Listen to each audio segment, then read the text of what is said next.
Président, Mesdames et Messieurs les maires, Mesdames et Messieurs les élus, Mesdames et Messieurs les directeurs, Mesdames et Messieurs, c'est évidemment avec beaucoup de plaisir et d'intérêt que je suis parmi vous pour représenter ici ce matin le préfet de région et pour mettre une touche définitive au document qui va être signé ce matin.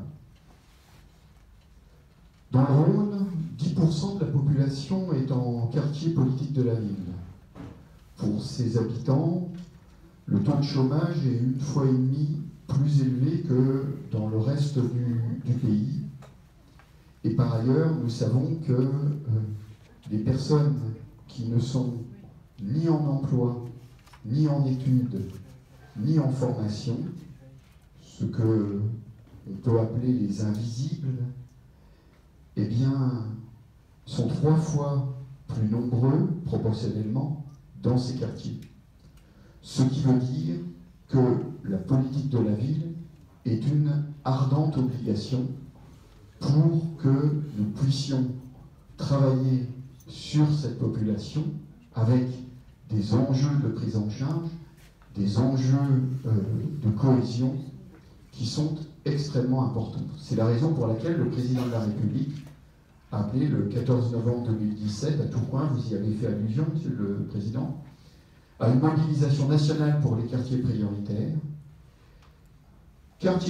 de la ville, mais aussi une attention, vous parliez de transition, d'évolution, une attention portée aux quartiers de veille active, ceux qui sortaient du dispositif, de façon à ce qu'il n'y ait pas un effet brutal de sortie de ces habitants. Le président de la République, en 2018, il a rappelé 3 objectifs essentiels, impérieux: faire République, garantir les mêmes droits, favoriser l'émancipation. Ces objectifs ont été repris classiquement, administrativement, dans une circulaire de début de l'année, traduction concrète des engagements du président. Au nombre de ces engagements, la rénovation des contrats de ville dans la logique du pacte de Dijon était essentielle. Pacte de Dijon avec l'Assemblée des communautés de France urbaine, et donc en associant les forces vives du territoire et naturellement les collectivités territoriales. Sur le plan opérationnel, la politique de la ville se décline localement, au plus près des territoires, mais nous avons besoin, à tous les échelons de l'administration, à tous les échelons institutionnels, d'une action concertée, d'une action intercommunale, métropolitaine, nationale, pour agir compte tenu de cette situation particulière.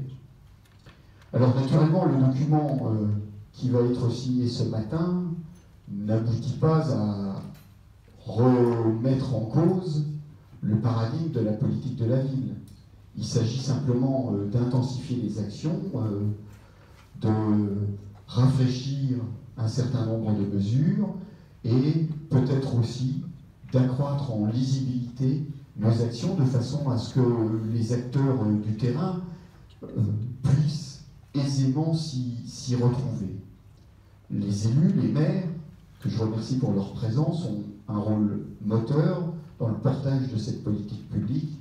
Ils sont pour l'État, avec la métropole, des interlocuteurs privilégiés. Cette rénovation du contrat de ville a donc pris la forme d'un protocole d'engagement renforcé et réciproque, parce que c'est une action concertée et parce que nous devons aller plus loin, compte tenu de ce que j'ai dit dans mes quelques premières phrases d'introduction.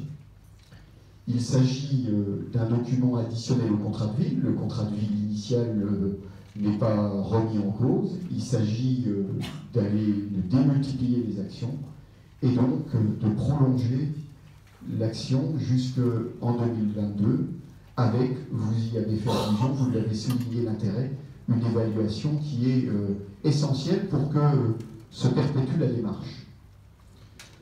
Le document a été élaboré en conjuguant les énergies de beaucoup de monde et je tenais à remercier l'ensemble des acteurs de ce travail partenarial.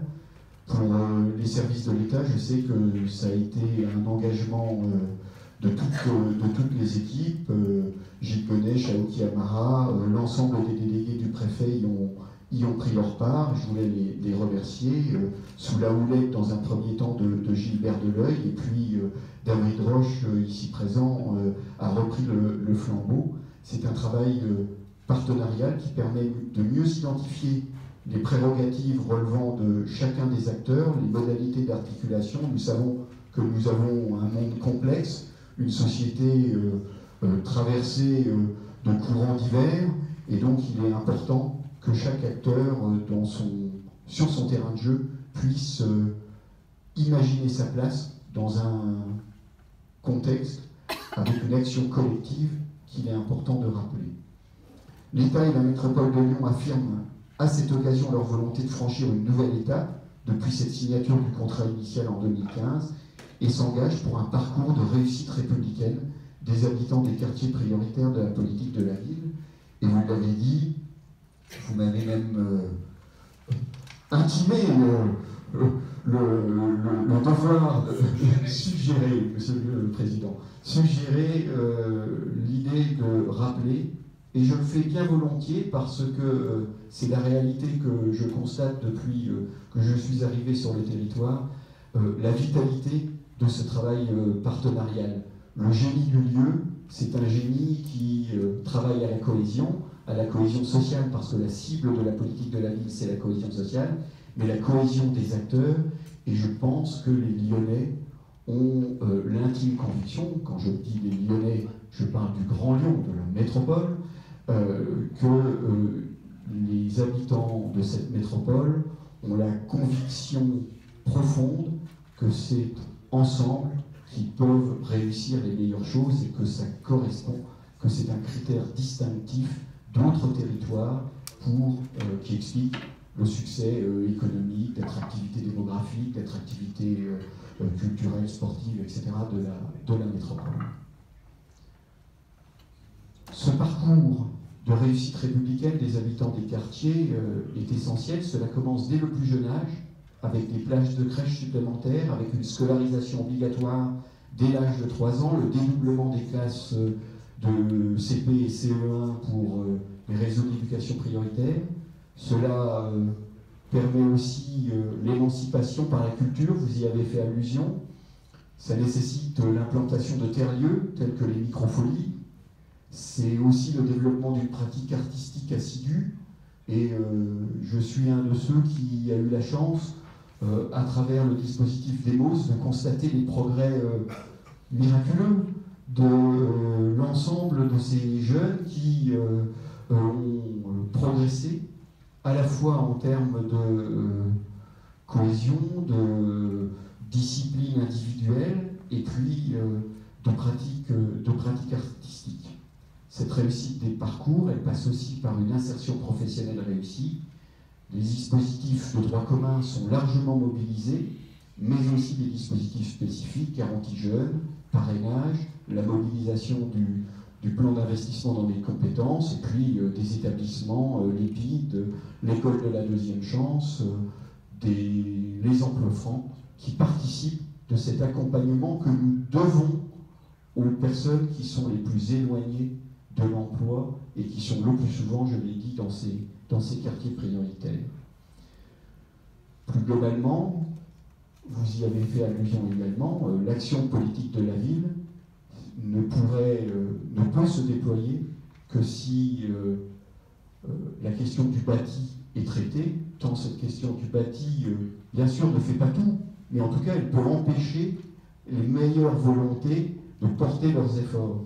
Et grâce aux efforts de l'Agence nationale de rénovation urbaine, nous avons la possibilité, et la métropole y fait appel très régulièrement et de manière pugnace, nous pouvons faire appel au dispositif de l'ANRU.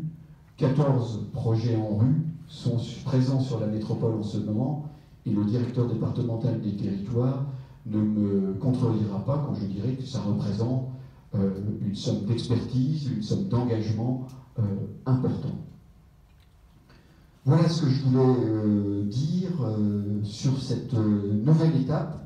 Alors j'ai parlé d'actes définitifs ce matin, mais c'est d'une certaine façon pour clore la démarche de renouvellement de ce contrat de ville.